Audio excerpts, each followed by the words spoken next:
Blue poles! You see them shooting up all over campus. Is this the invasion of the Area 51 aliens? Well, not really, but we will let you know what they really are. And Ben, myself, and a few other Bear News journalists decided to try our hand at Brazilian jiu-jitsu with mixed results. Thank you so much for joining us. I am Ben Shoemate. And I'm Gavin Burlack. If you're a smartphone carrier for AT&T, Sprint, T-Mobile, or Verizon, you are in luck. The university's facilities management offices have placed cell phone towers all around campus for students who struggle with bad reception. It's commonly known that you can't rely on the school's Wi-Fi when you're on campus, but when you add in all of the phones, laptops, tablets, and third-party systems, why would you? Facilities management hope to have students take their phones off the Wi-Fi and improve the actual signal of your phone.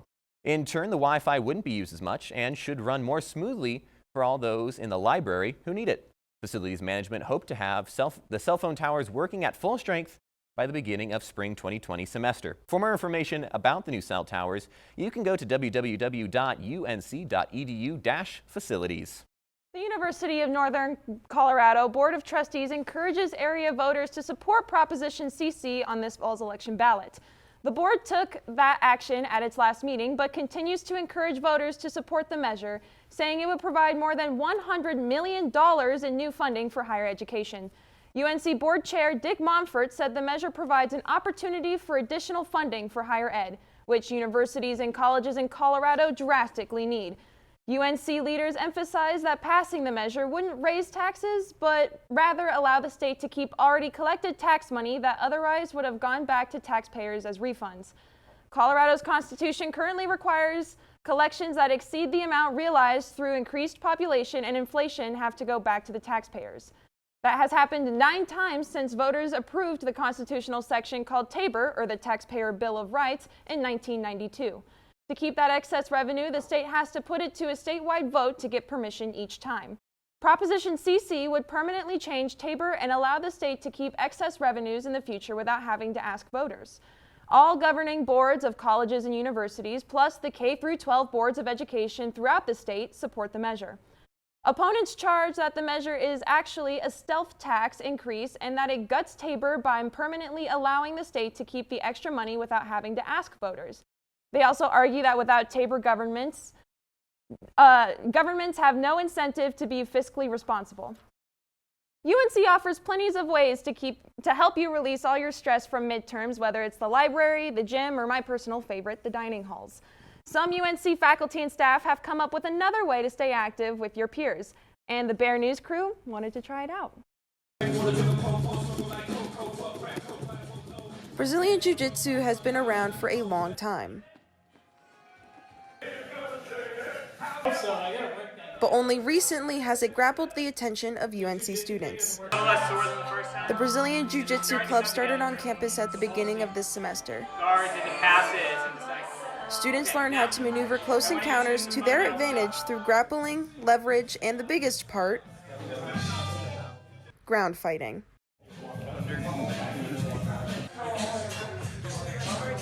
So we're here with Bear News crew Holly McKibben and Ryan Kelly, and today they're going to be teaching you how to pass, which means the person on top is going to be maneuvering the person on guard or on the floor to try and flip them over, okay? So now a slow demonstration. What we're going to do is Ryan's going to start off by maneuvering his leg in front of her tailbone. And then he's going to push her leg down, sweep from under, and then flip. Mind you, we just learned this tonight. UNC Graduate Student Association Director David Shimakawa started the club to keep students active. With that, Shimakawa also had the intention to research. Well, one of the benefits to having the jiu-jitsu class here is something that I'd like to research in my sport admin doc program is that I'd like to learn more about recreational physical activities and sports that can be used to help with the retention rate at colleges. So UNC has an issue with this retention rate of students, and I'd like to see if something as highly active but also enriching to people's lives and community building like jiu-jitsu, if that can help retain students here too. Grab an arc, dive to the back. UNC police officer McNeil Fisk instructs the class through fundamental techniques and live drills. McNeil has 7 years of jiu-jitsu training, making him able to utilize it effectively while on the job. I transferred from a department in Denver where we were changing our defensive tactics curriculum. And when I got here, I thought the system we used was a little outdated.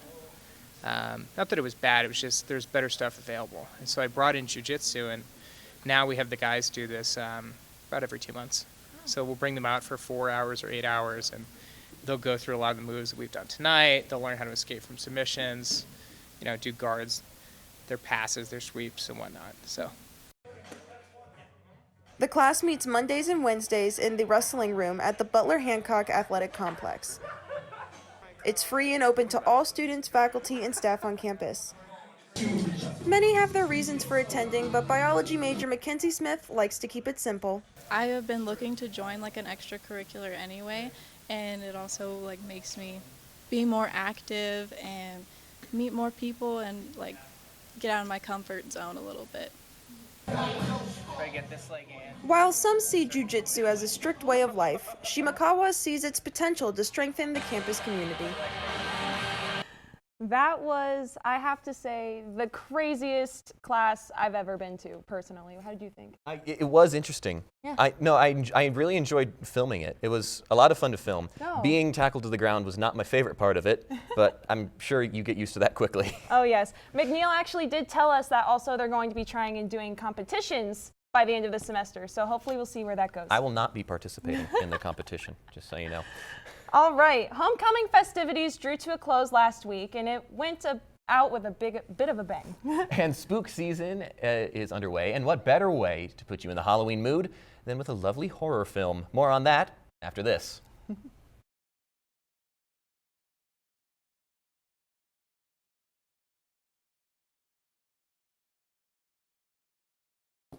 Step aside, William and Kate. The only royalty making UNC headlines are drag queens. Performers of all shapes, sizes, genders, and styles took the stage Wednesday night, dazzling the audience with choreography and costumes. Look at this. Just give me sorry, thanks. Just give me the whole thing. That's where I got it. First time. Any first timers at this table? First time? This is my first time going to a drag show, and it's been a blast. But what is drag? The term drag refers to an LGBTQ+ subculture in which people dress and act contrary to one's own gender conventions or in a dramatized caricature of another gender. And did they ever? These queens flipped the script during a night packed with frills, flair, and ferocity. Spectators like Hadley Vogler loved the atmosphere. He said the energy is amazing in the room. The way that they can get the crowd going. We will die right here on the stage if you don't make noise for us, okay?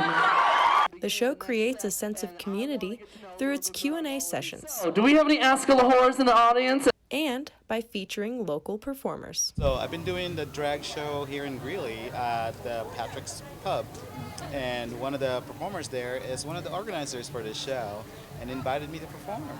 If you missed your chance this year, don't worry. They're only gonna get more fun, more crazy, extra wild, and just pumped up like this one, okay? With Bear News, I'm Holly McKibben. Drag show attendees tipped the performers, and the tips really mounted up. In the end, the organizers collected more than $1,360 for the Queer Prom Fund. One of the traditions for Homecoming Week is the annual bonfire and fireworks display. Fair News reporter Madison Burns was one of the many who joined in the festivities so she could tell us about it.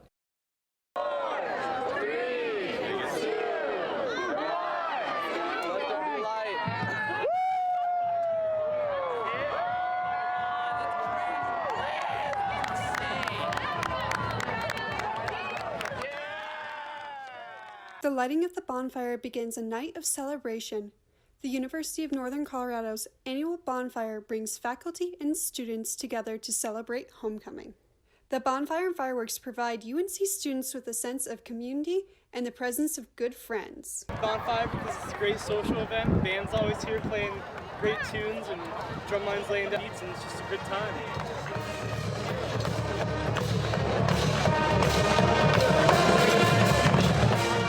The bonfire because it's awesome! I love the bonfire. There's a ton of people you say? Go Bears. The bonfire and fireworks only last for a total of 30 minutes, and during that time, the cheerleaders and the band perform. It just seemed like a cool opportunity to hang out with friends. Bear News! So it was short and sweet, but still gave UNC students the chance to bond and enjoy each other's company. And Halloween is a week away. You knew that probably. But have you noticed that horror movies have taken over television sets, movie subscription services, and movie theaters? If that doesn't satisfy your hunger for horror, the Michener Library has a bunch of DVDs you can check out. This week, the staff and student workers had some of their horror movies on collection on full display near the library entrance and on the building's second floor. It might surprise you to know that Michener Library has a wide variety of classic horror movies, such as Uninvited, Tusk, and the classic Psycho. As Bear News reporter Caitlin Stoddard tells us, if you want to embrace the upcoming spooky day, you might consider checking out one or two of these horror movies. Michener Library offers a variety of horror movies which can fill the heart's desire of students who love scary flicks. One student told me what her favorite horror movie is. My favorite horror movie is The Purge, just because it's really crazy and there's always a lot going on, and it'd be really scary if that were to happen in real life. With the spirit of Halloween not far away from UNC, I'm sure some of you have already embraced the spirit by watching scream-worthy films. A windswept field was the home for UNC's women's soccer game. And let's just say that wind and soccer don't mix, just like me and Brazilian jiu-jitsu. And the Bears played a close game in their homecoming football contest, but was their comeback enough? Stick around for sports with Matt Jenkins.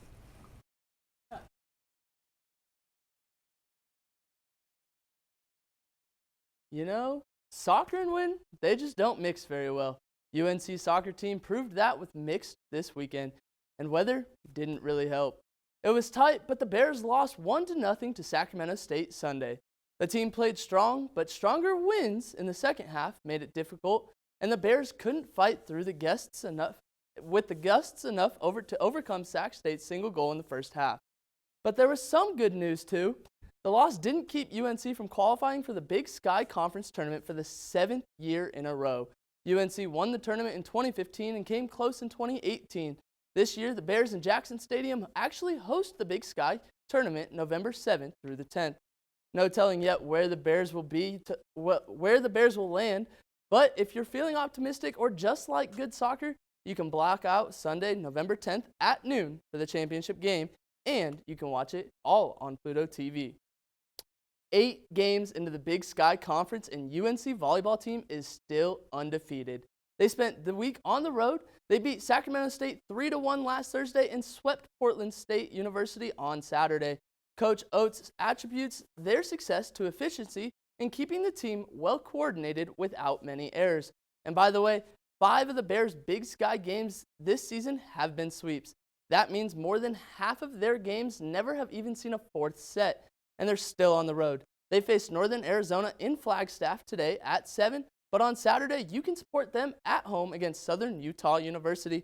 But if you can't be there in person, be sure to watch it on Pluto TV.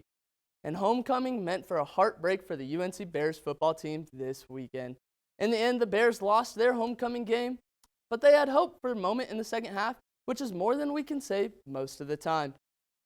UNC lost to Portland State 38-30, but their homecoming fun watching quarterback Jacob Knipp run 72 yards in the second quarter.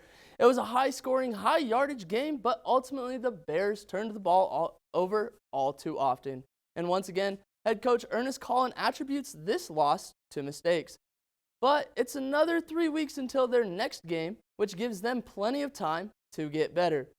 The Bears play at Idaho State on November 2nd, but you can't catch them at home until they play Montana State on November 9th. And you can watch all of the games on Pluto TV or hear them on 1310 KFKA. And as we come to the end of Major League Baseball season, the National Hockey League started last week, and the National Basketball Association started Tuesday night. Now, this is an exciting time for Colorado Avalanche and Denver Nuggets fans, not only because the Broncos have let us down so far, but because in preseason poll, the Nuggets and Avs have both ranked top 3 in their respective divisions. For the Nuggets, they ended last year with Nikola Jokic in top 5 for the MVP race. And not only that, but the Nuggets also made it to Game 7 of the Western Conference semifinals. They started this season right where they left off, in Portland. And last night, the Nuggets took the court against the Trailblazers, and this time they walked out with the win and broke the Trailblazers' 18-game home opener win streak. The Nuggets have their home opener tomorrow night at 7 p.m., tipping off against the Phoenix Suns. And you know, this is exciting for the Nuggets season. Like, we are going to be on the top Western Conference. We're the team to beat in the Western. Oh, yeah. Do you think we're going to make the finals for the first time in, like, since ever? I think that the Clippers and the Lakers both have to be scared of something, so yes. Well, that's good to know. Go Nuggets. That's what I'm talking about. And that does it for our show this week. Thank you so much for watching with us. And make sure to follow us on any and all social media. And as always, have a wonderful week. Good night.